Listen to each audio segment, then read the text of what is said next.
Hindi cinema को पुरस्कृत करने के लिए जो सबसे पहले अवार्ड इंस्टीट्यूट किया गया, वो था फिल्म फेयर अवार्ड।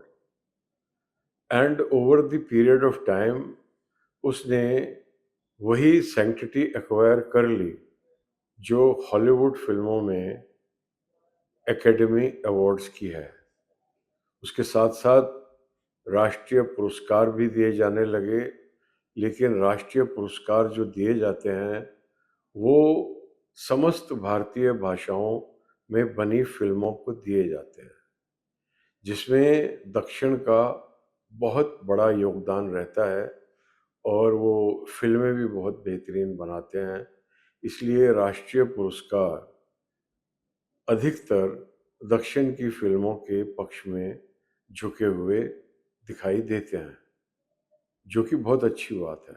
समस्त विश्व में जो भारतीय सिनेमा की पहचान है वो बॉलीवुड के रूप में है, और ब्रांडिंग एक ऐसी चीज़ है जिसके साथ रोज़ रोज़ खिलवाड़ नहीं की जानी चाहिए।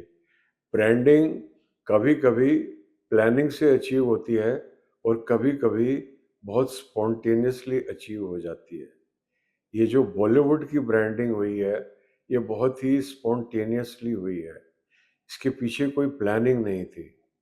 It started as a term of ridicule, and over the years, it has acquired respectability and admiration in the West. The West does not look at Bollywood as a term of ridicule, but uses it with a feeling of awe and curiosity towards a nation which is exotic, which has a very long history and cultural roots, and therefore it is not advisable to change this brand name, which has become a currency all over the world. तो Hindi cinema के लिए ये जो Bollywood word का प्रयोग होता है, हम उसका विरोध नहीं करते। हालांकि बार बार जब भी हम बॉलीवुड शब्द का प्रयोग करते हैं, हिंदी सिनेमा को उसकी गरिमा प्रदान करने के लिए उसका नाम ले लेते हैं। तो हम बता रहे थे किस प्रकार सबसे पहले फिल्म फेयर अवार्ड्स इंस्टीट्यूट हुए, जो कि बहुत ही डिग्निफाइड अवार्ड सेरेमनी थी, और अभिनय सम्राट दिलीप कुमार और दिग्गज निर्देशक बिमल रॉय, बड़ी बड़ी अभिनेत्रियों, बड़े बड़े गायकों, बड़े बड़े लेखकों को ये अवार्ड नवाजे जाते थे, और इन अवार्ड्स की एवज में ये हमारे बड़े स्टार कोई परफॉर्मेंस नहीं देते थे, कोई वहाँ पर डांस नहीं करते थे जिसकी एवज में उनको पुरस्कार मिल रहा हो, या किसी और चीज़ की एवज में उनको पुरस्कार मिल रहा हो। इन पुरस्कारों पर कोई भी संदिग्धता नहीं थी। सबको इन पुरस्कारों की ऑनेस्टी पर, इनकी इनकी जेन्युइननेस पर पूरा विश्वास था। धीरे धीरे अवार्ड फंक्शंस की संख्याएं बढ़ने लग गई, और अवार्ड फंक्शन न रहकर एक एंटरटेनमेंट का पैकेज बन गए, जिनकी मार्केटिंग की जाती है करोड़ों रुपयों के लिए। और चूंकि ये एंटरटेनमेंट के पैकेज हैं, तो इनमें जो अवॉर्डीज़ हैं वो आके परफॉर्म करते हैं, एंटरटेनमेंट प्रदान करते हैं, क्योंकि अगर वो सब नहीं होगा तो उसका जो रिकॉर्डिंग है उसकी मार्केटिंग नहीं हो पाएगी। तो इस एंटरटेनमेंट की पैकेजिंग ने जो अवार्ड समारोह की गरिमा थी, उस गरिमा को छीन लिया है। और हिंदी सिनेमा चूँकि विश्व में अपनी जगह प्राप्त करने के लिए संघर्ष कर रहा है, और जैसे जैसे भारत का उदय होगा विश्व में एक महाशक्ति के रूप में, विश्व गुरु के रूप में, वैसे वैसे भारतीय सिनेमा जो विश्व भर में बॉलीवुड के नाम से ही जाना जाएगा और समस्त रीजनल फिल्में हिंदी में डब होकर समस्त भारत और समस्त विश्व में रिलीज होंगी। ऑलरेडी ये ट्रेंड चालू हो चुकी है। तो हिंदी सिनेमा को उसकी गरिमा पुनः प्रदान करने के लिए आईसीएमएआई ने 2017 से हिंदी सिनेमा सम्मान समारोह का आयोजन करना आरंभ किया।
और इस वर्ष 2025 में हिंदी सिनेमा सम्मान समारोह का नवा अंक घटित होने जा रहा है during the 18th global film festival Noida.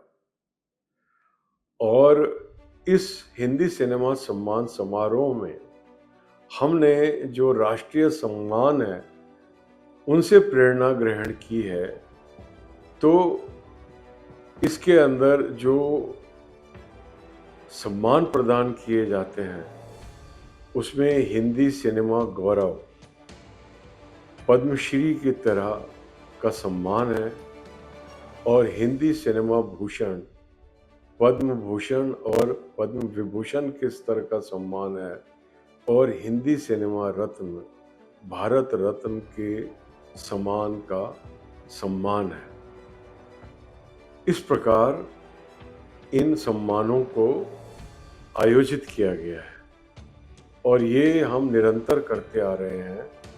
और अभिनय के क्षेत्र में हिंदी सिनेमा महानायक का सम्मान है जो अब तक केवल और केवल दिलीप कुमार साहब को दिया जा चुका है। और वर्ष की जो उत्कृष्ट फिल्में होती हैं उन्हें हिंदी सिनेमा सम्मान समारोह में अलग से सम्मानित किया जाता है। तो इस वर्ष हिंदी सिनेमा सम्मान समारोह निरंतरता में 4, 5, 6 दिसंबर को 18वें ग्लोबल फिल्म फेस्टिवल नोएडा में घटित होगा। और इस बारे में आपके जो भी सुझाव हो, जो भी आपकी राय हो, जो भी आपकी रिकमेंडेशंस हो, वो कृपया हम तक भेजिए। धन्यवाद।